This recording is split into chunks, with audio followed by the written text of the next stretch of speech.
No final desta aula, deverás ser capaz de saber relacionar o crescimento demográfico com a expansão que se verifica a partir do século XI, referir os progressos técnicos que surgiram ao longo dos séculos XI e XII, a explicar a reanimação do comércio e o desenvolvimento dos núcleos urbanos no século XII, referir os meios de que se serviram os reis portugueses para centralizar o seu poder, referir as atividades associadas ao desenvolvimento comercial e identificar as regiões com as quais Portugal mantinha relações comerciais e os produtos transacionados. A sociedade feudal pode caracterizar-se esquematicamente por uma economia assente numa agricultura com baixa produtividade, utilizando instrumentos rudimentares e obrigada ao pousio ou rotação bienal dos campos devido à falta de estrumagem. A consequência é uma ausência de excedentes a que se junta a insegurança das rotas comerciais que conduzem à inexistência do comércio.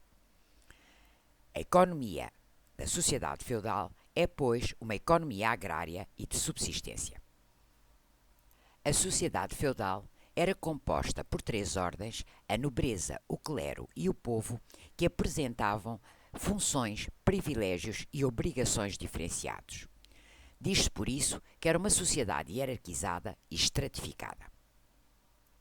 Politicamente, a insegurança resultante dos ataques permanentes conduziram a uma desorganização do poder central e enfraquecimento do poder do rei, que, necessitando de auxílio para a defesa, dividiu terras e poderes pelos grandes senhores. A estagnação da economia europeia que caracteriza os séculos IX e X traduz-se no muito fraco crescimento populacional. Contudo, se analisarmos este gráfico da evolução da população europeia, verificamos que a partir do século XI há um aumento demográfico, ou seja, da população. Este crescimento deve-se, por um lado, à estabilidade política que se vai instalando. Por outro, a uma melhoria generalizada das condições de vida das populações no que toca à alimentação e higiene. E ainda a um conjunto de bons anos agrícolas com condições climatéricas favoráveis que permitem aumentar a produção. Sob a pressão do crescimento populacional, toda a Europa Ocidental se encontrava em expansão, em busca de novos espaços. Quer através das cruzadas para o Oriente, quer avançando para leste do rio Elba e para a Grã-Bretanha, quer ainda na Península Ibérica, intensificando o processo de reconquista. A partir do século XI, a Europa reúne, pois, um conjunto de condições, ambiente de relativa paz, sucessão de bons anos agrícolas e melhoria das condições de vida, higiene e alimentação, que permitem um crescimento demográfico. Este crescimento demográfico leva à ocupação de novas terras, arroteias, através da secagem de pântanos, derrubo de florestas, ou ainda a movimentos de expansão, como são as cruzadas e a reconquista cristã. O crescimento demográfico irá permitir a expansão da população europeia por espaços até aí desaproveitados. Tenta-se aumentar, assim, as áreas cultivadas através do aproveitamento de baldios, drenagem de pântanos e derrubo de florestas. Chama-se a isto as arroteias. Por outro lado, realizam-se para o Oriente grandes expedições militares, as cruzadas, destinadas a combater os muçulmanos e a libertar a Palestina do seu domínio, mas que permitiram também o conhecimento de outros lugares favoráveis à fixação de novos habitantes. Entre o final do século X e o final do século XIII, deu-se em toda a Europa um grande aumento da produção agrícola. Esse aumento resultou não só do alargamento das áreas cultivadas, já referido, mas também da introdução e generalização de novos instrumentos e técnicas. A modificação mais significativa foi a do uso do ferro no fabrico da maior parte dos instrumentos agrícolas, como os arados e as grades. Surge também a charrua, mais pesada, que permite cultivar áreas maiores e terrenos mais duros e pedregosos. Os cavalos substituem os bois nos trabalhos agrícolas, o que permite maior rapidez. Assiste-se ainda à fertilização dos campos com cinza e estrume animal, permitindo uma maior rentabilidade dos solos. Nos processos de cultivo, deram-se também profundas transformações. Introduziu-se o afolhamento trienal, que consiste na rotação de culturas e em que uma parte do terreno fica sempre em pousio. Este sistema protegia o solo do desgaste da agricultura intensiva que se praticava anteriormente. Os terrenos eram divididos em 3 folhas ou parcelas em que se alternavam o pousio, culturas de inverno e culturas de primavera. A par dessas inovações técnicas e da melhor adubação dos campos através das cinzas e do estrume dos animais, aperfeiçoaram-se também os métodos de rega. Um outro progresso técnico foi a divulgação dos moinhos de água e, mais tarde, dos moinhos de vento, utilizados sobretudo para moer os cereais. Os progressos na agricultura devem-se então à introdução de um conjunto de progressos técnicos, à alteração dos métodos de cultivo através da utilização do afolhamento trienal, à introdução dos moinhos de água e de vento e à generalização das técnicas de irrigação ou regadio. Neste período, os progressos nos transportes também foram notáveis. O transporte terrestre de mercadorias fazia-se principalmente em carroças puxadas por animais. O principal progresso neste domínio deu-se no sistema da atrelagem. O uso da coalheira quase duplicou a capacidade de força dos cavalos. Outra inovação foi a atrelagem em fila de vários animais, o que multiplicava a sua força de tração. Por fim, a resistência dos cavalos e dos moares foi ainda aumentada pela generalização do uso das ferraduras que permitiam aos animais suportar melhor os pisos pedregosos, as longas viagens e os pesados carregamentos.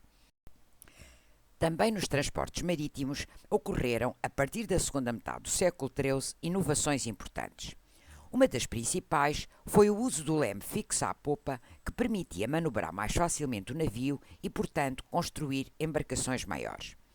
Além disso, melhoraram-se as formas de orientação no mar alto através da utilização da bússola, do astrolábio e das cartas marítimas ou portolanos. Graças ao contacto com os muçulmanos, os portugueses eram dos povos mais experientes nestas técnicas de navegação. Nesta época, deram-se importantes progressos técnicos dos transportes, quer terrestres, onde se destaca a utilização da coalheira, quer marítimos, com a introdução do leme fixo à popa e a generalização de técnicas de orientação.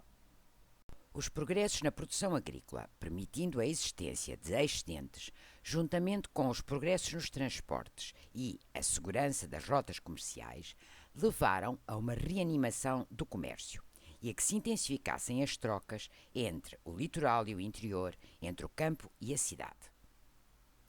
O comércio entre as diferentes povoações era normalmente feito pelos almocreves que, com os seus animais de carga, transportavam as mercadorias de um lado para o outro. Para além dos almocreves e dos comerciantes que vendiam os seus produtos de terra em terra, também as feiras e os mercados desempenhavam um papel cada vez mais importante.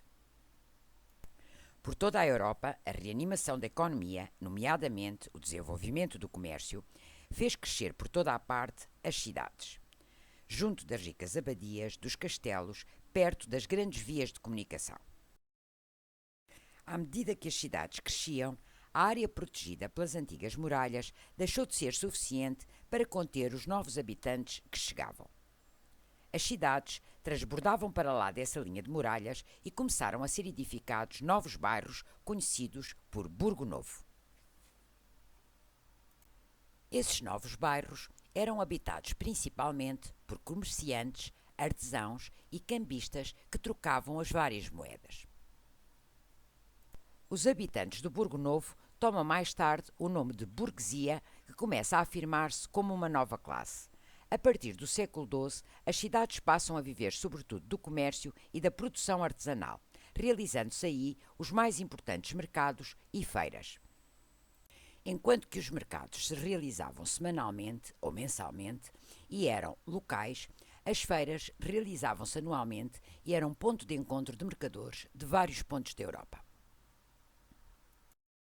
As cidades que mais se desenvolveram foram as que conseguiram aliar o comércio a uma ativa produção artesanal, como aconteceu com as repúblicas italianas e com as cidades da Flandres.